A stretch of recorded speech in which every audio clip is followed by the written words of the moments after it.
Hello, everybody. Welcome to the latest episode of House of League. For people who are watching on YouTube, they will notice a change in scenery, and that is because James Smailes has decided not to join us today. He has instead decided, team player that he is, to go to Las Vegas as soon as possible. He's already on the flight, on his way to Sin City.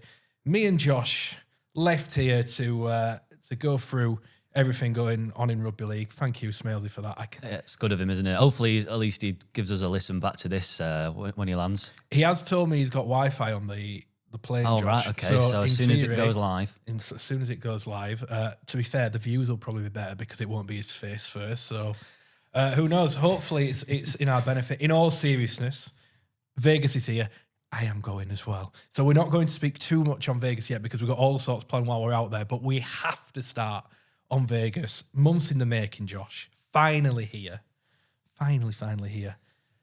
This is an awful question to ask someone who's on shift from home. Should we flip it? Shall I ask you the question? No, I want to ask you. How excited are you, Matt, to go? I want to know how excited you are to be watching it all from home, first and foremost. Yeah. Obviously, anyone that's going, it's super exciting. But even for us watching on home on the TVs, I mean, the platform that Super League's got here, playing in Las Vegas, a new audience, a new crowd in America, more history with the international games and the NRL games. I mean, everything's good about it, isn't it? And Sky Sports have shown so much support into it. I just wish I was going with you, but I'll be at home watching it on Sky Sports. But maybe next year. Josh made the foolish mistake of, when negotiating transfer terms to All Out Rugby League, did not mention they Las wanted Vegas, to go to Vegas. I should have got an agent for January's. Schoolboy error. I'm just looking forward to the food. I'm just looking. Apparently, there's all sorts going on. We've got invites to a beer party the night before, looking out over the Bellagio fountains. Nice. Got that. There's an after party with T-Pain. I don't know who T-Pain is. Do you? As a Pop World advocate, T-Pain. And you probably won't get T-Pain on Pop World, no. No, but I don't know what T-Pain does, to be honest. I'm sure I feel old now because I know there's going to be a lot of young people asking how old I am. Yeah. How old are you, Matt? No comment. But in all seriousness, opportunity-wise, we've heard everyone said it's the biggest opportunity for Super League and all these sorts of things. Biggest game in Super League history. Why is it so big, do you think? What makes this, when you consider Magic Weekends, when you consider the New Camp game that Wigan were involved in, why does this one stand out as being the biggest opportunity? There are a lot of others. Obviously, Wigan and Hull went to Australia as well. Why this one, do you think? There's a few reasons, isn't there? For a start, it's that new audience. We're in America. We're trying something new. We're trying something different. And not only that, the fans get to go and try something different. I mean, how often do Rugby League fans, Super League fans never, up until now, NRL last year, get to go to Sin City and watch a game of Rugby League? I mean, not only is it exciting for people that don't watch Rugby League, but people that do watch Rugby League, it's that sort of, that all go in and celebrate. That new audience in America, there is a statistic, isn't there, about the tickets that have been bought sort of locally and hopefully going into that audience. Massive. But it's also being on that same platform as the NRL, because we all know, and Super League know, that the NRL, they lead the way, don't they? It's huge in Australia and in New Zealand. So to be on the same platform as those global superstars and hopefully bring our own Super League platform up and build those relationships between the NRL and Super League, with it's been going on for months, but there's more links about NRL wanting to purchase Super League. I mean, that Wigan and Warrington are going to build those relationships this week there. Interesting times, isn't it, with the NRL and Volandis coming out and saying they would be interested. I think he's not telling us everything. I think there's been a bit more than, if they want us involved. I think it's a bit deeper than that. Do you think someone here has reached out to them and say, be involved? I just think there's been conversations. I don't know which way it's been, but the story that I got told was that, and this is in the press now, about State of Origin and selling it as its own separate thing. Apparently, the NRL are very keen for Super League to be part of their broadcast package that they push forward next time. Because if they're losing Origin, they need to bring something back that provides value. The feeling is that the money the NRL could get from that, from Foxtel, who have now gone into partnership with DAZN, I believe, they would be able to bring in a lot more money than the Super League are bringing in on the Sky deal now. And that money that they bring in, the NRL are quite keen for Super League to have that, but use it to develop the game over here, not necessarily just to spend on player wages, but on youth. And I think it was very interesting to me that Volandis mentioned quite particularly that they need England to be strong in the international game, which I thought was a reference to what I'm alluding to here about them, the money being there that they'll pump into Super League and give to Super League, but it has to go into youth development. So I think there's a little bit more detail to that than they're actually giving. But exciting times, because obviously Super League needs all the money it can get right now. So if they're going to get some extra money from the NRL, and it obviously gets Super League shown out there, you've still got the deal over here. I think it could be a winner for all parties. And the NRL is so successful. And we talk about the superstars and what IMG's brought in. They know how to make their superstars. They know how to promote their game. So anything they can do and replicate that to Super League is just a bonus, isn't it? It's huge. Completely agree. Look, we'll move on from Vegas. Yeah, enough of that. Yeah, because you'll have loads of that Wednesday, Thursday, Friday, Saturday. You know what? I've just got to get my outfit ready. What, shirt and tie? I'm not sure what we're supposed to wear in Vegas. I have I wear quite boring clothes on this podcast. For people listening on YouTube, they will absolutely know that. But I don't know if I'm supposed to go snazzy or conservative or I'm not sure. I don't know why I'm asking you. I don't know why I'm asking you. No, actually, you dress quite respectable. Yeah, you just called yourself boring. Don't add me to that. No. Well, we'll see. I think you look all right, Matt. Thank you. It's awfully kind of you. But yeah, it's not... It's not because of the cushion. It's not. Yeah. We were talking running joke again for people watching on YouTube. There was a couple of episodes ago where all of my family criticised my posture. So we've now got cushions behind us so that we sat upright. Apparently, I look mildly better. Yeah, thank you to the Shaw family for listening in every week. Indeed. Well, someone is, so that's a good start. Let's move on. A few contract extensions I want to speak about. Matty Lees and Edwin Apape. Now, we talk about the NRL. They both had NRL opportunities, have decided to stay in Super League.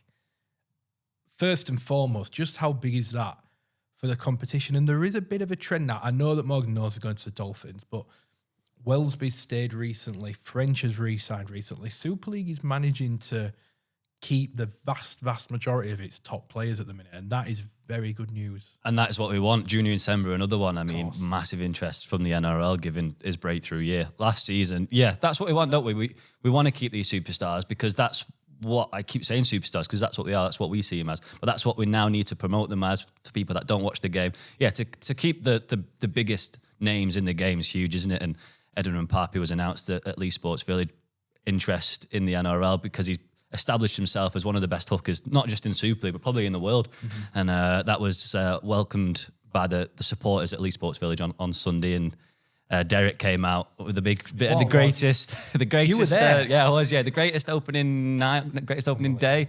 Yeah, he was coming out, and there was all sorts. Yeah, he knows how to put on a show. He loves it, Derek, doesn't he? You know what, with Derek, I've got to give the man a lot of credit. I think he gets a lot of criticism, and the bravado.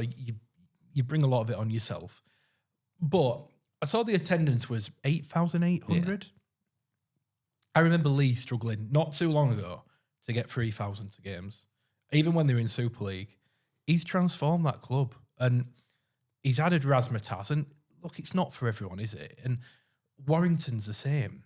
The Luke Little Stadium, people thought it was gimmicky and they weren't fans of it. But look at the attendances. Exactly, and the attraction that it got because it was hitting all the nationals, wasn't it? 100%. And you look at because he's a global superstar at the minute. Absolutely. You know, Warrington have had to build new corporate boxes because the demand's too high. They've got deals with Uber Eats and Red Bull now, all off the back of these things that. And listen, I get that the purists like it's a bit much. I just want to go and watch rugby. You can still go and do that, but you've got to make your games events, and the events have to cut through.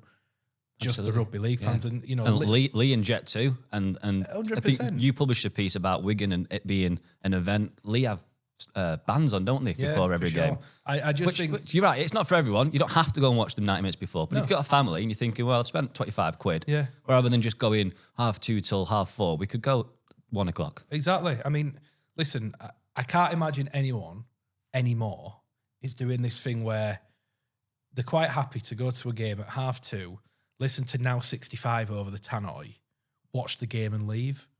Like I don't want to do that. Yeah. There's more to it, and that's what 100%. Clubs like Leigh are leading the way in.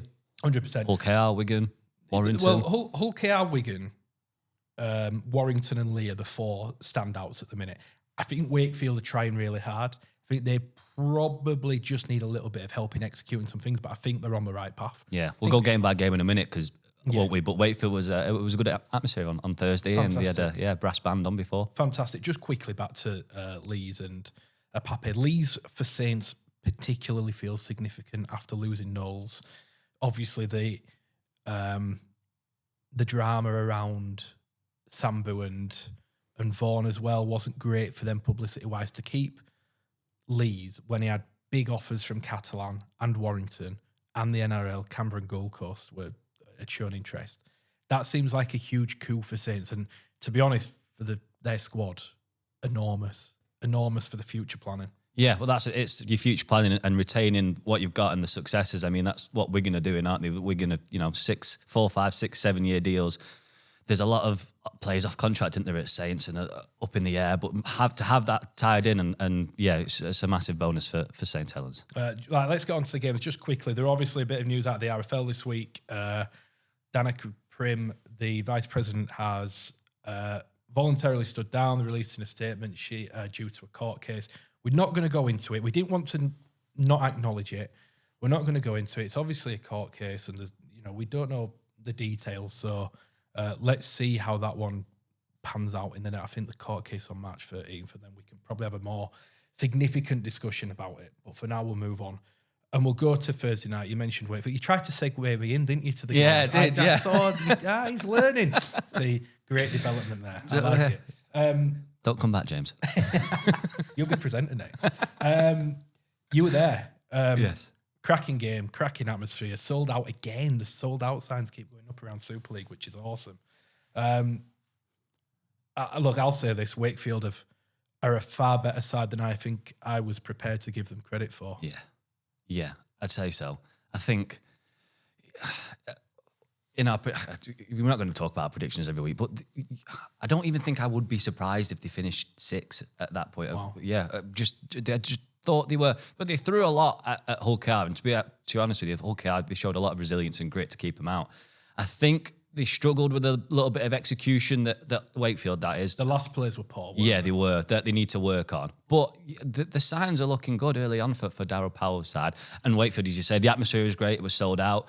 A shout out because behind the scenes, the new owner put on a great spread for media, which keeps us happy. You did send a picture actually. Yeah, sandwiches. Sandwiches, little picky bits, a bit of Indian food, and then there was scones and cakes, all sorts. Yeah, it was great. But the game itself, it was just 2 tough teams, I thought, going at it and throwing a lot at each other. But defence was sort of holding on stronger. Hull KR 2 wins from 2, but, and it's a massive but, Mikey Lewis.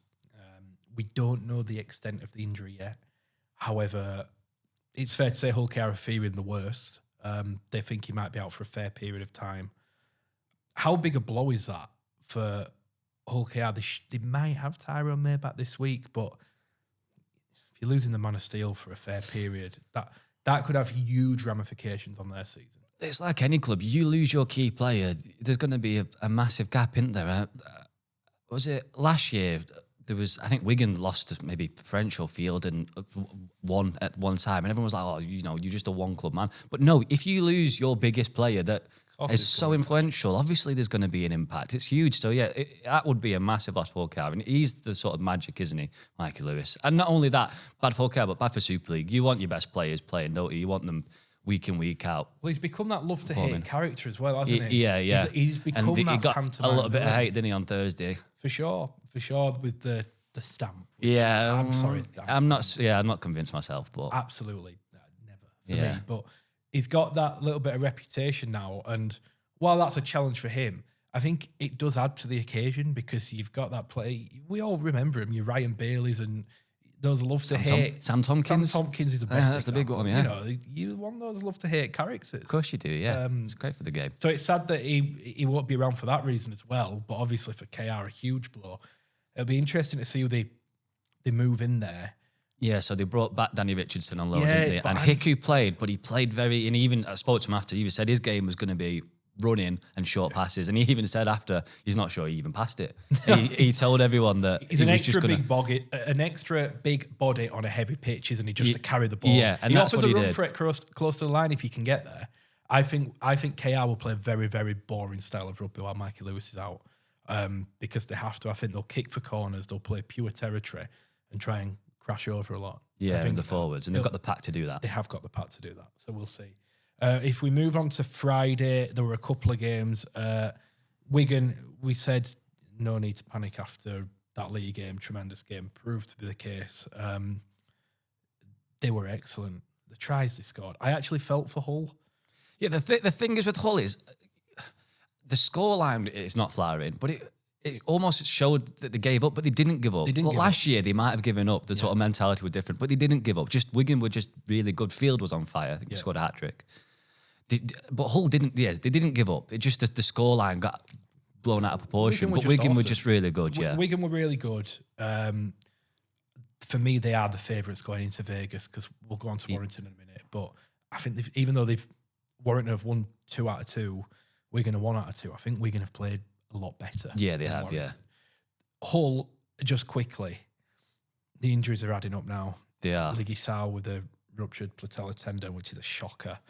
Hardacre is probably out for 6 weeks. There's concerns over Asiata. Ollie Holmes has had a knee clear out.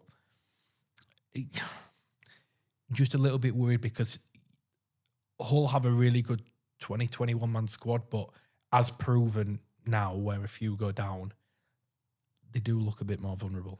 Yeah. That was another blow, wasn't it, against Wigan? That sent them down to 16 men. Reported this week by Dan at All Out Rugby League about Liam Knight coming in from the NRL, currently without a club. Bit of NRL experience, I think just over 80 games. He's sort of failed to sort of hit consistency across, I think, 4 clubs, but it is the added that Hull FC clearly need given all that injury list. Yeah, it works for both parties, doesn't it? Because he's been desperate for a Super League opportunity or just an opportunity wherever on either side of the globe.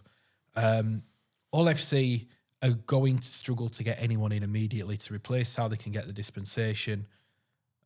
It's a 1-year deal. There's no commitment long-term for either side. Hull benefit in the short term.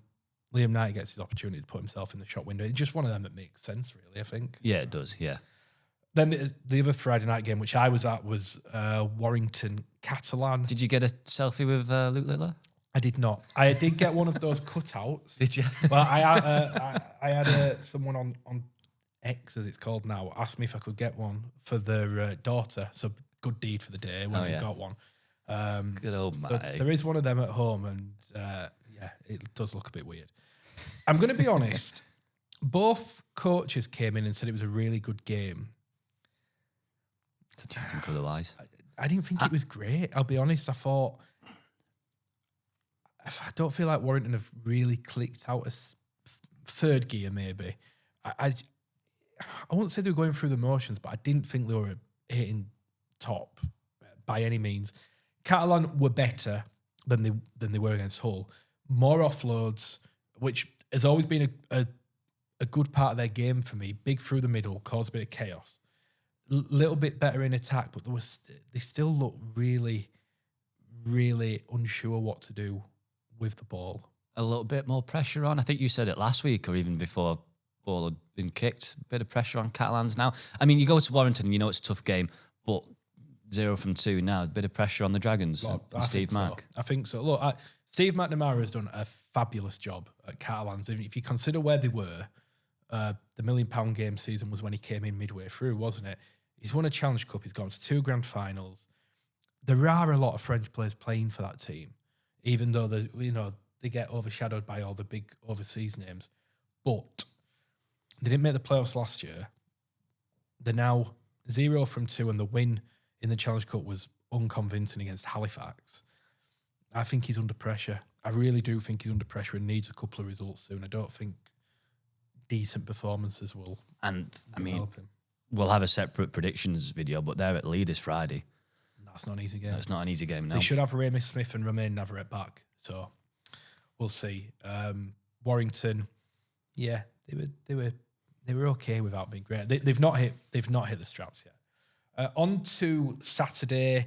First game was Leeds, Salford, which I was at, and you know what? I gave it Leeds a bit last week, but I'm gonna give them full praise here. James predicted Leeds, which surprised us both a little bit. We don't need to. When they went 6-0 down inside 90 seconds, I thought, here we go again. Leeds, this character issue I think they've got. They turned it around magnificently well. Really, really well. Showed a lot of character, a lot of desire to get back into that game. And in the end, won comfortably. That was the performance I expected the week before. Yeah. That just came a week later. There were a couple of players that stood out. McDonald was terrific. McDonald had a blinder of a game. He's off contract. They need to get that sorted. Riley Lund was great. Morgan Gannon, fantastic seeing back. He was very, very good as well. And Palacia. Try scorer. Yeah, Palacia played 65 minutes through the middle. So some really good signs for Leeds. Well, one there that I want to add is Jake Connor. I thought Jake Connor had Connor a great did game. play well. And I was just going to go on to Salford. Oh, we went through all the drama of the week. Will they, won't they? Eventually, they got the green light to play the full team. I don't know if that had any impact on how they played, but they were, let's be polite and say they were rusty. Yeah. They were not the team we're used to seeing. They fell off a cliff once Singleton and Hill went off the field.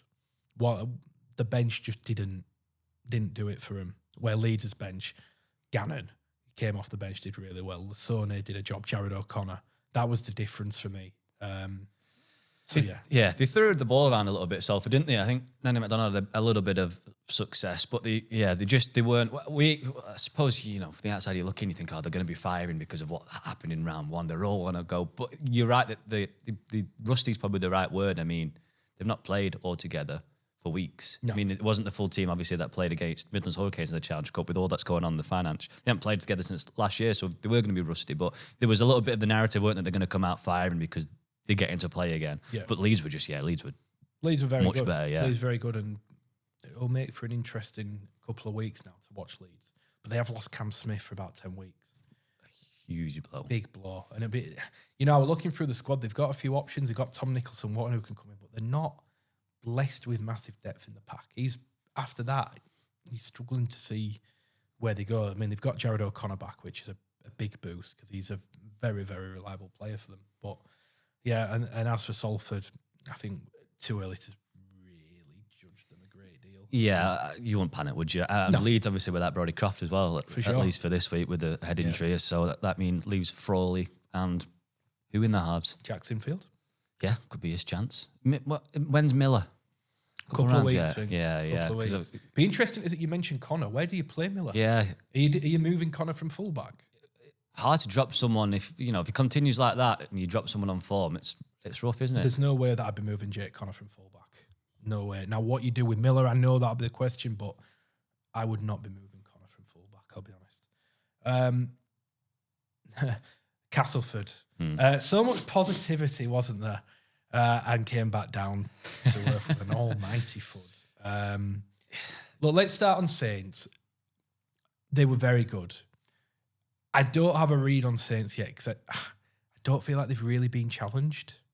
They've played West Hull, they've played Salford's reserves, and Castleford, who, for as good as Saints were, Castle allowed them to be in many respects. But they scored some fabulous tries for a team that was apparently struggling in attack at times last year. Some of the tries, Wellesby just had a blinder. Yeah, he had a great game. Harry Robinson is it in the centres.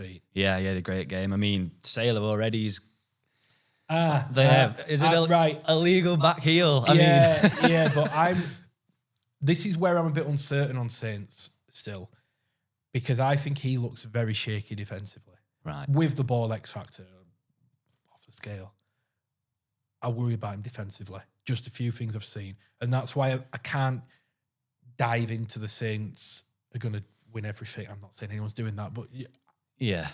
I'd like to see the defence tested a little more than it's been at the minute. Yeah, and their attack did look good, but Cass just were poor, weren't they? I mean, thinking back, I watched the full game. I can't even remember a time really. Apart from Cass were like constantly in Saints' half. The forwards just, I mean, you were at Castro in the week and that was a big talk, wasn't it? The forwards just have no sort of power to get them any field position. But the outside backs don't either. In fairness to Innis Senior is making meters for them. None of the others are. You know, they brought Lee Kershaw in, who was great in that respect. I'll give him some credit. He was taking the first carry, the ugly one, when they were often running out of his own in goal. That's a hard carry to take. But, you know, Zach Cheney's a long way off at the minute. Both sides of the ball. Sam Wood's not bringing the ball out well. Fletcher Rooney's trying, but he's a kid. You know, you can't put too much on a kid. I mean, what you say? Namo's doing well. Namo's doing well off the bench. Simbican's doing well. Mello looked rusty. That was his first game back. They've just no go forward. No, they don't. And the worry for me is how easily they were getting rolled as well, because Rimbu was getting caught in the rucks. They were trampling over him, and then the ruck speed picked up, and it was just they were like in that dishwasher and they just couldn't get out of it. But Castleford know that they need to recruit in the forward pack, don't they? Yeah, and obviously we went down and spoke to Danny Wilson in the week. Fantastic interview, if I do say so myself. Because of him, not because of me. But he spoke very candidly about everything at Cass, about going for Mikołaj Ledsky. Yeah, about going for Sean Johnson, which did catch me I imagine Sean Johnson at the Jungle. Yeah, he spoke out the Jack Ormondroyd. It's not for a lack of trying, but they haven't been able to get stuff done. Yeah, I think Maguire said that as well. That they just don't have the attractiveness to bring in these players. It's that vicious circle, isn't it, Josh? Because what are they supposed to do? Yeah, they can only climb the table by getting better players.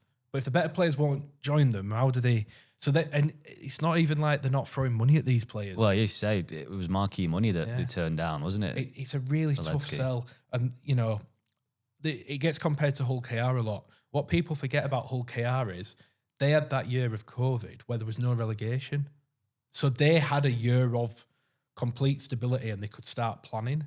And now they managed to attract their players. And people say, well, Cass aren't going to get relegated, which is a very valid point. But players still want to play for winning teams. Yeah, you want to win silver. They just need that one breakthrough signing. I think for Hull KR it was Kane Lynette. And then they got Ryan Hall. And then suddenly people go, oh, Sean Kenny Dowell. Then people start taking, having their eyes on it. They just need to get one. They just need to get one over the line that's going to make everyone go, right, okay. Speaking of recruitment, I mean, I don't want to talk about the game a lot because it wasn't great on the Sunday, rolling into that Leigh Huddersfield. But Leigh's recruitment, Adrian Lamb, I think he's the best in the business for it. He brought over French and Field. Ethan O'Neill was great. I forgot about that.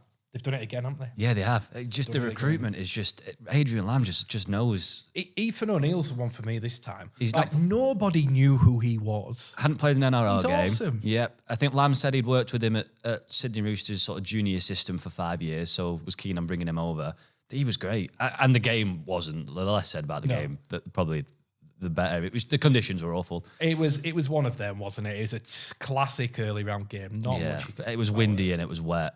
Yeah. At Leigh Sports Village, so it wasn't great. But Armstrong, O'Neill, New, they look like they've done it again. Yeah, early days, but they look like they've done it again. Just quick word on Huddersfield.